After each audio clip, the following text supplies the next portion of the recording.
শিব শঙ্কর রাসেল ভাইবার খুব ভয়ঙ্কর। কি দেখা একটা রোগীও নাই আজকে, এত বলে আবার সাপের বলে চারে মুড়ে বলে খালি কামড়া, একটা রুগীও তো আজকে যাবো পর্যন্ত আইলো না। সকাল থেকে এবারে বসে আছি বাড়ির ভিতরে, একটা রুগীও কেউ নিয়ে আসে না। এত সাপ তাহলে কুটি গেল, দুই চারটে কামড়া আমার পায় না। কামড়ালেই তো এবারে আমার খালি পকেটের মধ্যে পকেটটা একটু গরম হয়। একটা রুগীও আসে না। কালকে তো দুইটা রুগী দেখছি, আজকে তো একটাও নাই। সারাদিনই না জায়গা, একটা রুগীরও তো খবর নাই। এত বলে রাসেল ভাই পার বলে চারে মুড়ে বলে এবারে কামড়ায় বলে মানুষের কাজ করতেছে। আমার এলাকাতে দুই চারটে কামড়ায় নাকি, আমি সাপুরিয়া থাকতে যদি কোনো ভয় আছে? বাবা শিব শঙ্কর রাসেল ভাইবার খুব ভয়ঙ্কর।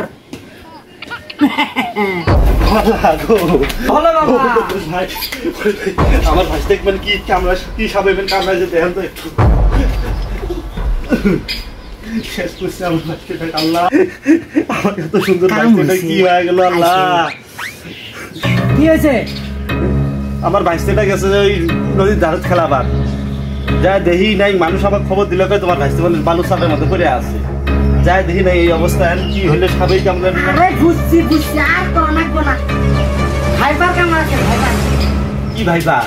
রাসেল ভাইবার, বুঝছ না? মানে কি সাপ বিখ্যাত সাপ। রাসেল ভাইবারই কামড়াইলো নাকি? খবরের মজা শুনবে নাকি? কোনো চিন্তা নাই, বুঝছিস? আমার মতো কবিরা তো করবার কিছু চিন্তা নাই। যত টেহা লাগে আপনি নেন, ভালো করে দেন। কুটি কামড়াছে দেখা কুটি কামড়া রাসেল ভাইবার। দেখ তোর পায়ে তো কামড়া, পেটও তো কামড়া, কুটি কামড়াছে দেখা, আমি তো জানি না। ওইখান তো ঠিকই আছে। আল্লাহ ওই যে দেখছ এটাই একে বসায় দিছে। সাপে কামড়ানো দুইটা দাঁত বসে, তিনটে কেতা। দেখ তো রাসেল ভাইবার কথাটা তুই বুঝস নাই? বনের মধ্যে সে বিখ্যাত সাপেরা, এগুলো মানুষের কামড়ানো, মানুষ বাঁচানো। আমার এমনি আশ্চর্য দিয়ে বাঁচছে। তো করবেন ভাই, আপনি যা করণীয় করে দেন, আমার বাচ্চাটা ভালো করে দেন। শুন, টেহা কিন্তু 20,000 গুণা লাগবো। দিমুনি, আপনি আমার বাচ্চাটাকে ভালো করে দেন। টেহা নিয়ে তো আবার ভেজাল করবি না। টেহার কোনো চিন্তা করেন না ভাই, আপনি ভালো করে দেন আগে। বাবা শঙ্কর রাসেল ভাইবার খুবই ভয়ঙ্কর।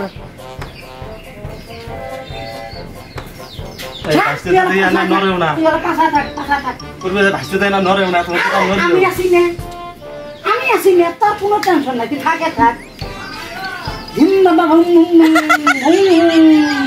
সুমন্তর সুকালা করতে আস্তে আস্তে নামে যা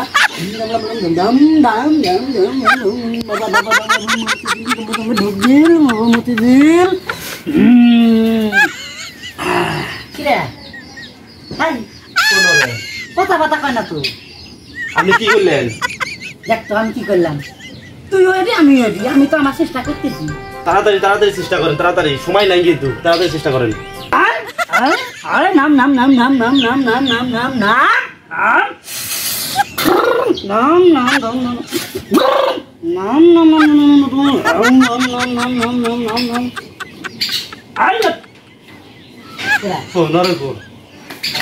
বুদ্ধি আছে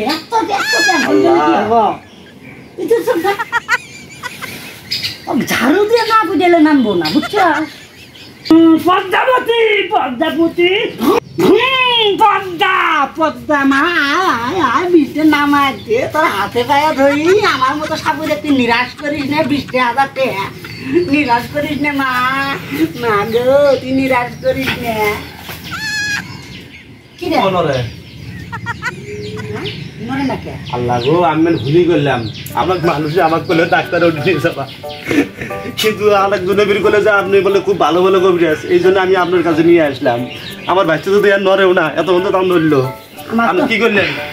আপনি আমার বাচ্চা তাড়াতাড়ি ঠিক করে দেন। আমার তো মুখ সুভা ঘামে যাচ্ছে রে। এত রোগী ভালো করলাম তো এটা হবা হয়েছে। আল্লাহ এই বোকা, আমি তো কান্না করছি, তুই সাপে কামড়াইছে, তুই বড় ডাক্তারের কাছে নিয়ে যাবি।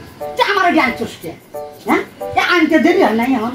কি বেতরি হইলো মানুষও তো বললে আপনি বলে খুব ভালো কবিরাজ আপনিও তো আসেই তো বললে প্রথমে খাবার পেলেন না ডাক্তারে নিয়ে যান আপনি এই সময়টা আমাকে দেরি করালেন কে দেখতো আমি কি জানি আমি জানি মনে হয় নগদে কামড়াইছে ঝাড়া বুকে দিলি নামে যাবো তুই তা না তুই ডাক্তারের নিয়ে গেলি একটা ইঞ্জেকশন ভ্যাকসিন মেরে দিলি আমি অত কথা বুঝি না আপনি আমার ভাইকে ঠিক করে দেন না হলে কিন্তু আপনার কিন্তু সেই সমস্যা হয়ে যাবো এক কাম কর ডাক্তারের কাছে নিয়ে যা তাড়াতাড়ি নিয়ে তুই আমারও ভাষাবি নিজেও খাইবি যা যা তুই যা এখন আমি কোন ডাক্তারের কাছে নিয়ে যাবো বড় ডাক্তারের কাছে নিয়ে যা মকা মকা আমি একটা কবিরাজ মগা সুতা কবিরাজের কাছে আনছিলাম গো আল্লাহ জুলুমে যা অনলাইন কামড়াতে হাত পা ঠান্ডা হয়ে গেছে গা এখন নিয়ে আসছি এখন কি তাই কাম হয় আসলে কি আমি তো টেহার লোভে এটা করে বসে আছি দেখতো আসলে সাপে কাটা রুগী দ্রুত হাসপাতালে নিয়ে যায় ভ্যাকসিন দেওয়া লাগবে এই দর্শক ভাইরা এই ভুল কিন্তু আপনারা করবেন না ডাইরেক্ট তুই অ্যাম্বুলেন্সে করে দ্রুতগামী অ্যাম্বুলেন্স নিয়ে ডাক্তারের কাছে যাবেন ইনশাআল্লাহ আল্লাহ যদি রহমত থাকে বেঁচে যাবে ভুল করিয়েন না আরেকটা কথা ভাই এই আমার মতো দেখলে ভুয়া কবিরাজ আছে এগুলোর কাছে যান না ডাক্তারের কাছে যাবেন এই যে আরেকটা কথা খালি তো ভিডিও দেখেন একটা লাইকও দেন না একটা শেয়ারও দেন না দয়া করে লাইক দিয়ে দিবেন একটা শেয়ার করে দিবেন খুদা হাফেজ